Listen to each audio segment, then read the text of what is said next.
નમસ્કાર વિદ્યાર્થી મિત્રો, એજ્યુટેકનો ચેનલમાં આપનું સ્વાગત છે. આજે આપણે ધોરણ 8 વિષય અંગ્રેજીમાં unit number 2 you love English don't you તેની એક્ટિવિટી 6 અને 7નું સંપૂર્ણ સોલ્યુશન કરીશું.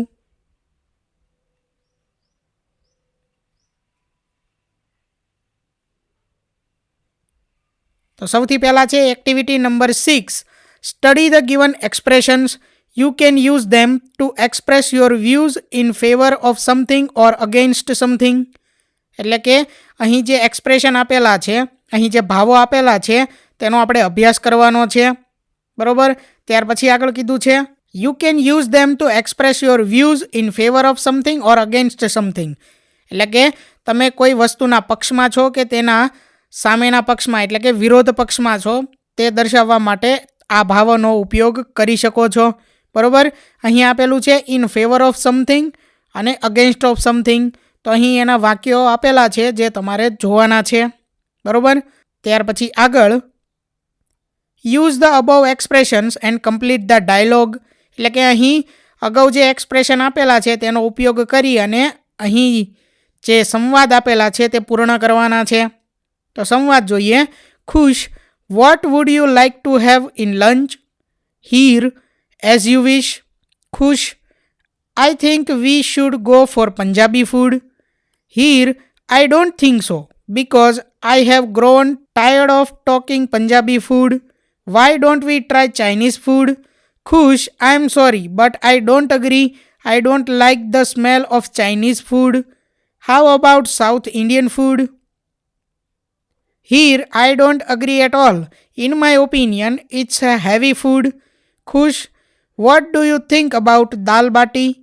Here, I think that's a good idea, but we don't have any hotel serving dal bati in our town. How about a Gujarati dish? Khush, oh yes, what an idea. ત્યાર પછી આગળ activity number 7. Your class is going to visit a riverside or seashore next Sunday. Work in groups. Take the help of the questions given below and prepare a conversation. Use expressions given in activity 6 to express your views. Present your views in the class. એટલે કે આવતા રવિવારે તમારો class નદી કિનારે અથવા તો દરિયા કિનારે ફરવા માટે જવાનો છે. જૂથ બનાવી કાર્ય કરવાનું છે અને અહીં જે પ્રશ્નો નીચે આપેલા છે તેના ઉપયોગ દ્વારા એક સંવાદ એટલે કે વાર્તાલાપ તૈયાર કરવાનો છે, જેની અંદર અગાઉ એક્ટિવિટી નંબર 6ની અંદર જે એક્સપ્રેશન આપેલા છે તેનો ઉપયોગ કરી અને તમારા મત જણાવવાના છે અને તમારા વિચારો તમારા વર્ગ સમક્ષ રજૂ કરવાના છે. અહીં જે પ્રશ્નો આપેલા છે તેમાં પહેલો ક્વેશ્ચન છે હાઉ વિલ યુ ગો. બીજો છે what will you carry with you. ત્રીજો question what will you see. ત્યાર પછી ચોથો ક્વેશ્ચન છે what games will you play. પાંચમો question what else will you do. અને છઠ્ઠો ક્વેશ્ચન છે વેન વિલ યુ રિટર્ન. તો આ પ્રશ્નોનો ઉપયોગ કરી અને આપણે સંવાદ બનાવવાના છે. તો અહીં સંવાદ છે Krunal says my class is going to the river side next Sunday. Haresh, wow, how will you go? Krunal, we will go by the school van. Haresh, what will you carry with you? Krunal, I will carry snacks, lunch and also take my camera. Harsh, I think that's a good idea.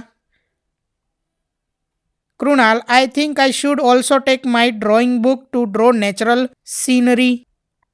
Haresh, I agree with you. Krunal, thank you. Haresh says, what will you see?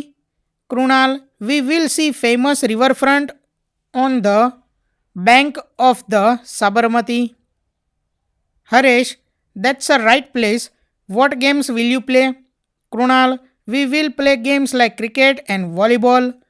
Haresh, I agree with you. What else will you do?